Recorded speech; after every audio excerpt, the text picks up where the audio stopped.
Welcome to the Comfort Keepers Davy podcast, where we elevate the human spirit. Here's your host, Christy Groulet. Well, hello everyone. We are back. Christy, I feel like I say this every time we record, but it truly has been a minute, has it not? A few minutes, maybe. Yes. So good to see you as always. It's good to see you. So you recently wrote an article for Cooper City Living magazine, and there was a line in there that stood out to me, and the line was, "Care doesn't stop when we clock out." What does that really mean in your day-to-day in life? Well, what it means now, I think, is really what you're asking. So we saw a opportunity as a company because we're always looking for what is the best thing that we can offer to the people that we care for.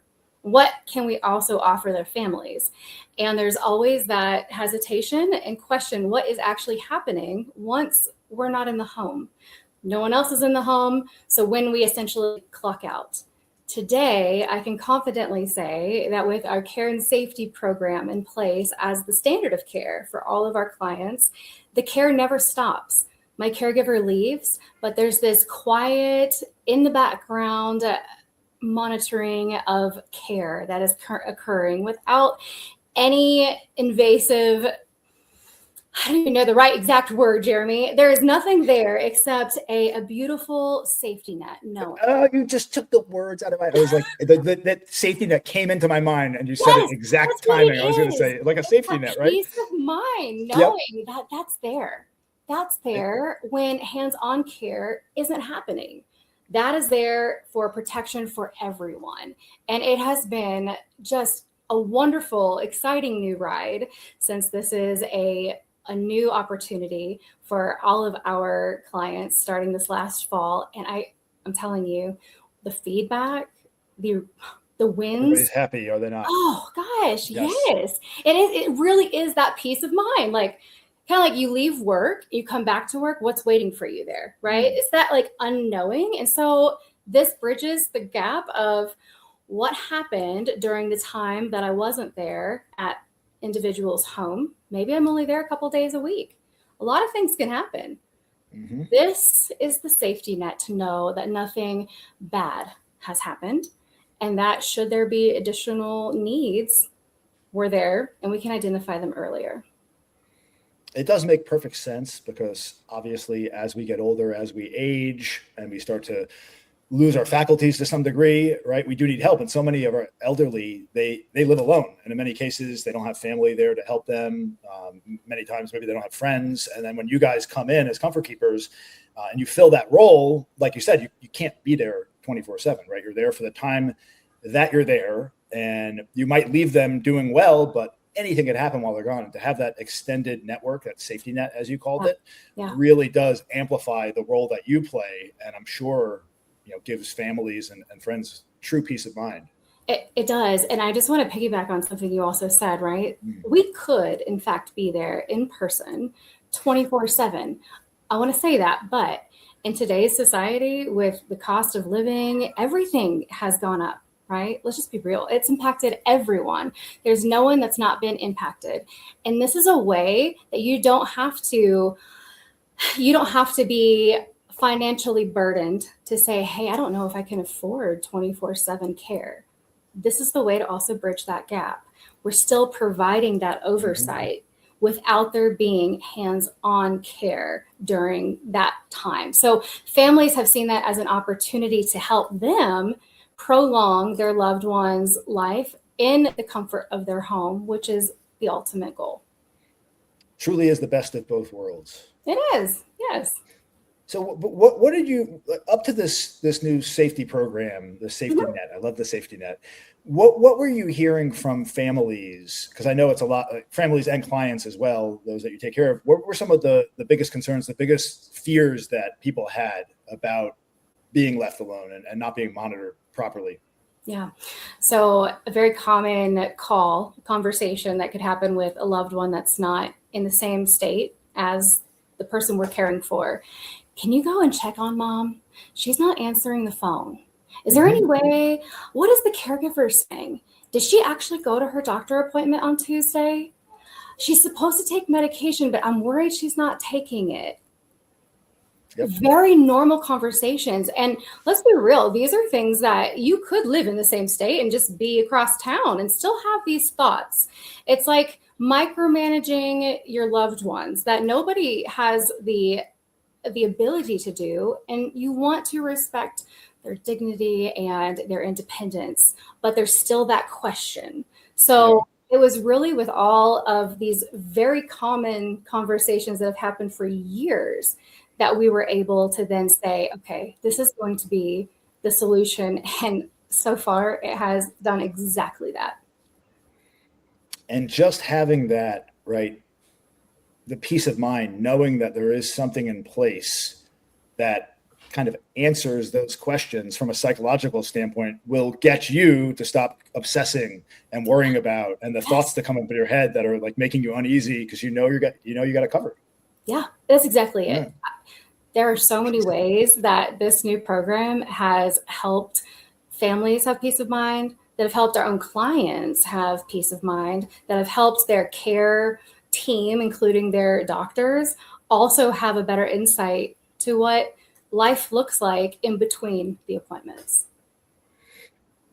Well, I want to get a little bit more into the care and safety program, this safety net that we're talking about, to kind of outline exactly what it is. And I'm curious, is this something, we've talked about this before outside the podcast, where it kind of like recognizes patterns? Does it do that in real time? Like if there's an actual emergency situation, is it also integrated into that component, or is it just like overall analyzing patterns? Yeah. Does that make sense? Yes, it does. And it's both.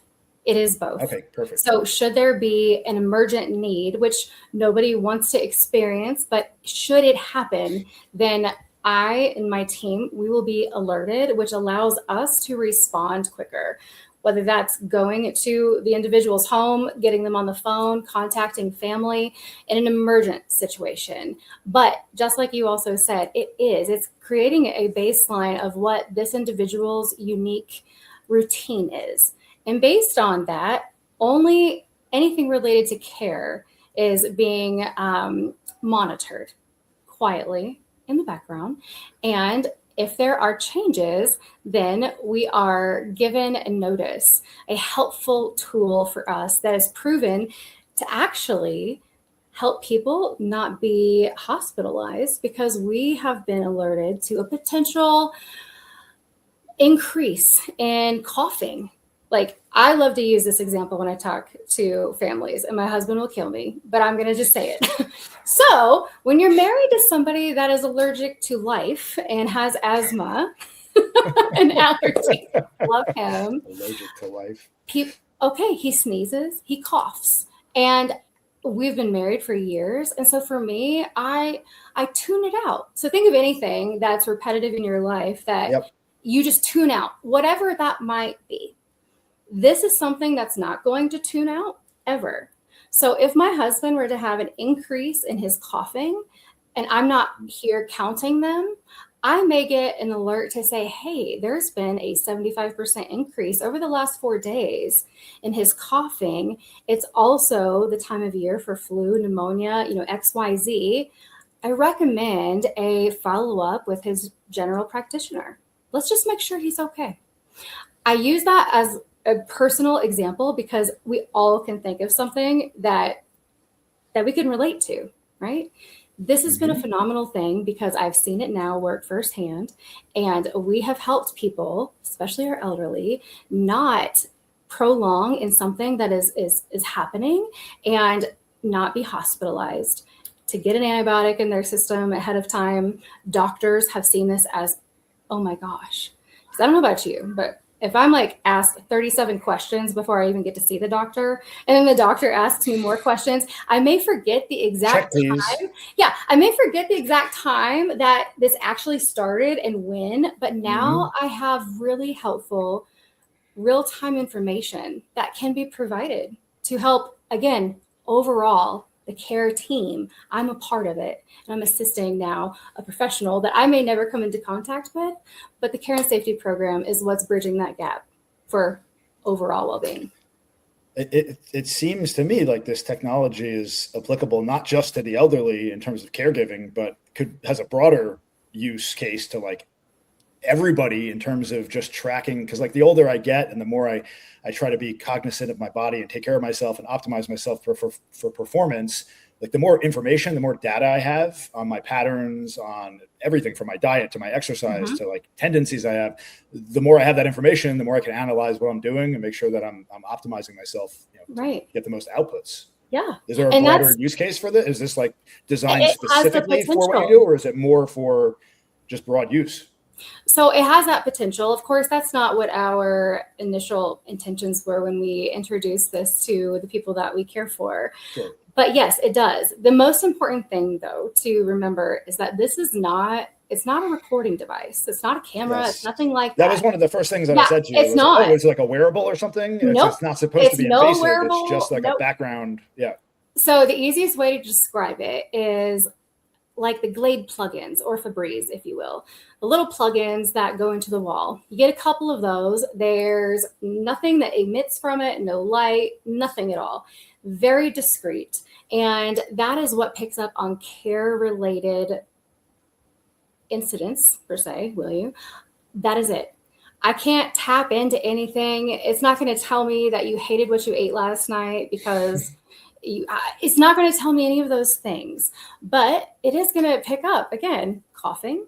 It's going to pick up on potentially you saying out loud, oh, I really don't feel good today. Or, oh, I'm really dizzy right now. Anything along those lines, only care related. And as it silently in the background determines that this is what this baseline is here, when there are subtle changes, then it starts to recognize those patterns. And then hence helping us be able to make proactive changes ahead of time before it becomes something much bigger. So it's being proactive, where a lot of times, by the time I'm called into the picture, we're almost being reactive to something that has happened. Yeah, so if you're listening out there and you have that skeptical mind where you're thinking everybody's always watching, Big Brother this, Big Brother that, this is not that, right? This is very, very minimally invasive, if that at all, works in the background, and really, really there to put you at ease. Kind of like a Ring doorbell. I know it sounds crazy, but think about it. Your Ring doorbell isn't just going to alert to anything unless it's actually activated, right?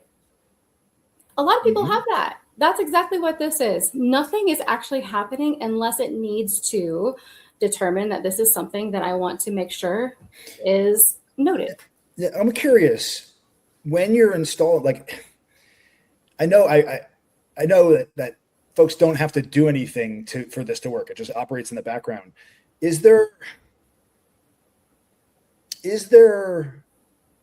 what's I'm trying to say, Christy? Goodness gracious. Yeah, we're feeding off of each other today.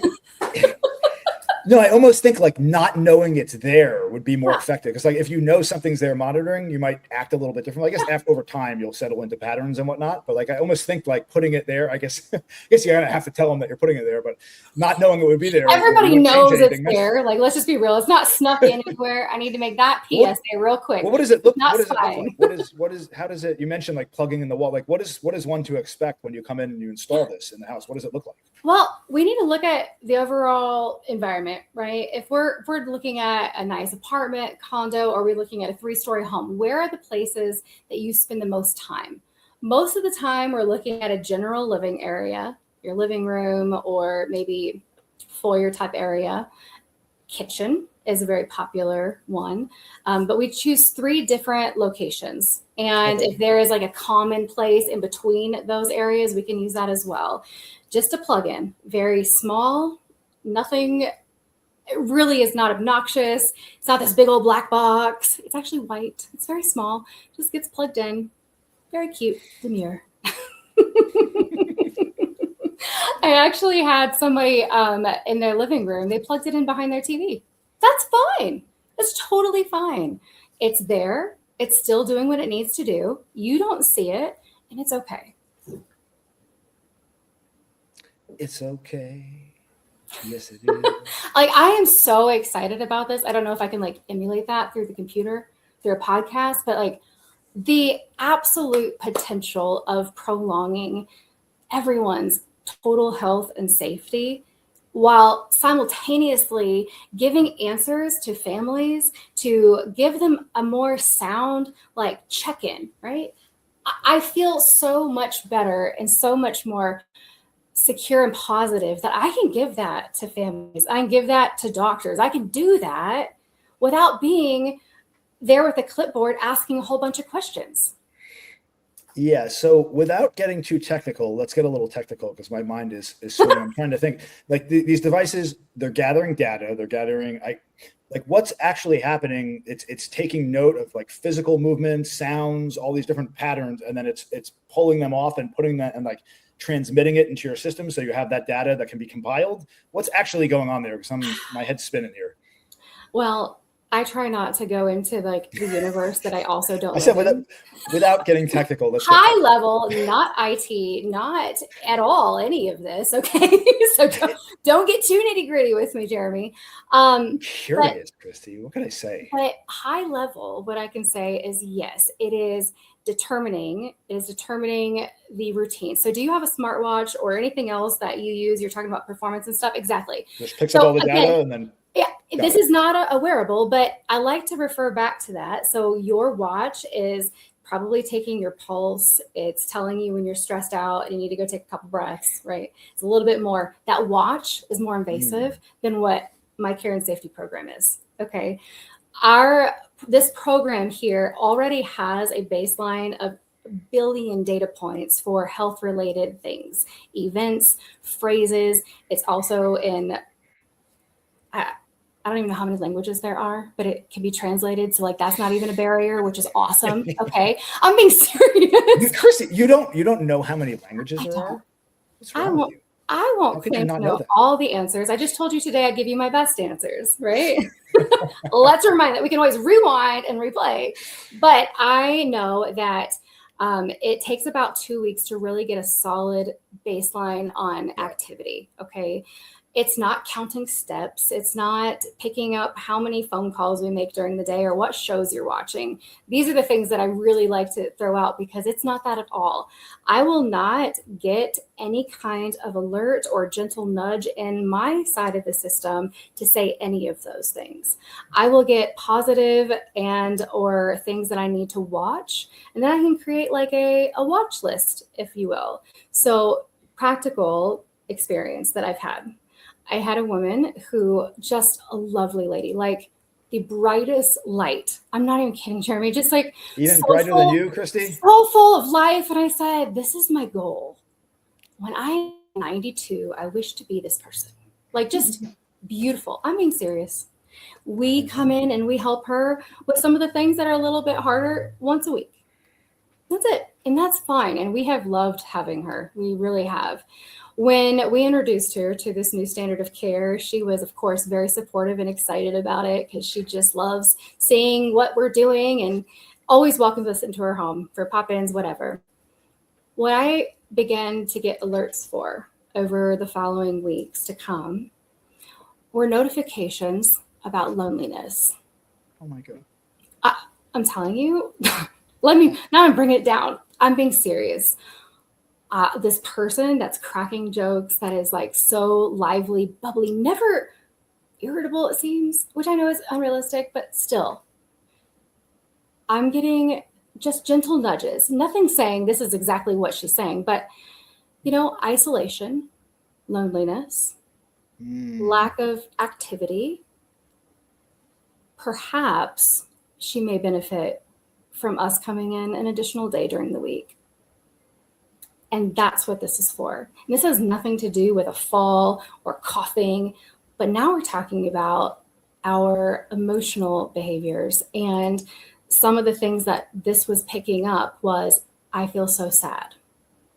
Wow. I haven't seen so-and-so. I really wish that tomorrow was already here. And that gives me very practical information to say, we have to do something with this. We need to go check. Maybe that means I'm going to call her a couple of times during the week to check in. Simple things, Jeremy, but everybody's overall well-being. Overall well-being. If family were to call and ask me how she is, I would say, we love her. Everything is fantastic. It's great. And it is. But having this extra layer of protection, of awareness, allows me also to say, I really feel that she would benefit from an additional couple hours during the week for us to come in, or we need to get her involved in a local group or something. And being able to say that with knowledge I never would have had, truly, makes me feel like all the people we meet on a daily basis, you never know what somebody has a battle, that you hear that saying, you just never know what people are going through. Yep. This isn't an invasion of privacy, but this allows me to help somebody in a way that they never would have just come to me and said, I'm very sad when you aren't here, because there's not a lot of people that say that. So that has been one of the most beautiful success stories out of this. And it had nothing to do with care, but somebody's like heart. And that makes this whole thing worth it. I love that. It really is a beautiful thing. And I think it speaks to like a broader problem that people typically have with being vulnerable. Right? Like you said, when you see her, she's in this unbelievable mood. She's so sweet. And then again, on her own, she might not be doing so well. And for whatever reason, she's just not wanting to speak up about that. And that stuff will eat away at you. Yes. And it's so important to have human connection. It's one of the things that I'd been missing up until recently in my own life. I'd been withdrawn and I hadn't been really engaged in a larger community of like-minded individuals. And once I plugged in and started opening up, it started opening up so many new doorways for me. So it's so incredible that you're taking this work to our elder population. And we've talked about this before, who tend to be more stubborn and not wanting to ask for help, much more so than current generations. Right. I've had some really great conversations with families who were not helping assist with anything yet. And one of the common things that I hear is, well, he or she, they really don't need any help yet. Well, that's the perfect time to have the care and safety program in the home, because nobody else has to be there. But should there be that happen, emergencies, those are the things nobody plans for. And that's what I mean when a lot of times, like fast forward, conversation happens 2 months down the road, and now we're reacting to maybe something that happened. Whereas it's the perfect time to have the care and safety program in someone's home without a caregiver. We'll be there when you need us. But again, we're just that extra quiet, discreet protection in the background as your loved one is continuing to live their very best independent life at home, which is awesome. And should there be things that are notable to share, we will be able to do that. That is an excellent point, because I tend to have this those as well, right? People are reluctant to ask for help. And then not only that, to bring somebody else in, like an outside agency like you guys, Absolutely. but that the program, right, the Care and Safety Net program as a bridge to potentially see if another conversation is warranted, right? Like you have that monitoring in place, and like it did with that lovely lady, brought up some concerns, and that opens up, and we talked about this as well, opening up that conversation to just entertain the idea of potentially getting some help and making some small changes, nothing too drastic. Absolutely. Kind of easing into that process could go a very long way. Yeah.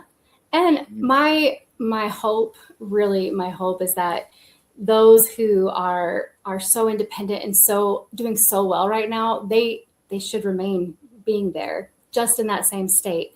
But this is there just in case, without anything to charge, anything to check in, nothing to wear. It's there.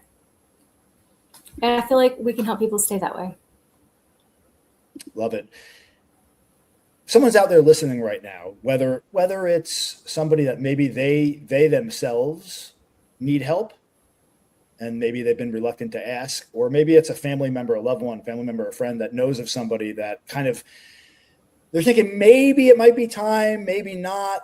What would you say to them? I would say that this is like the happy medium, right? I feel that when we talk to our elder generation, a lot of times it's a family trying to convince someone to do something that they don't want to do. Yeah. This is a great meeting in the middle. And normally you'll have a happy person who gets to stay at home and nobody's coming in their home. That's fine. But they're also happy that their family's happy. And now you have happy daughter, happy son, whatever. They're happy to know that, okay, now the just in case is like covered. We will just stay quiet now. Now it's like not a constant conversation about you need to get help. No, this is going to be something to bring families together. I love it. Beautiful thing, Christy. We're going to solve all family drama with this. So how does one find out more about the program? Do they just reach out to Comfort Keepers directly? Is there more research online? What's the best way to learn more about? I think that the best way is having a personal conversation myself. They can always contact me directly, but my team is just as passionate. Everybody in our company is so excited about this. So yeah, they can call Comfort Keepers at any point in time. They can specifically ask for me if they would like. No requirements, but I love to talk. So I can tell you all the things, all the nitty gritties, but it really is an awesome thing to talk about more and talk about how it specifically could help someone in their individual needs or how potentially it could help in so many different cases, because we could talk all day long about all the different scenarios because there's a million of them. Excellent. We'll throw a link down in the description to all of this information. But if you're out there listening, reach out. It's all about the human connection. Ultimately, Christy is a wealth of knowledge, and she's there to help when you need it. Everyone, thank you so much for joining us on this journey. Always a pleasure, and we will catch you all next time on the next episode of the Comfort Keepers Davey podcast. Yay! Take care. Bye, guys.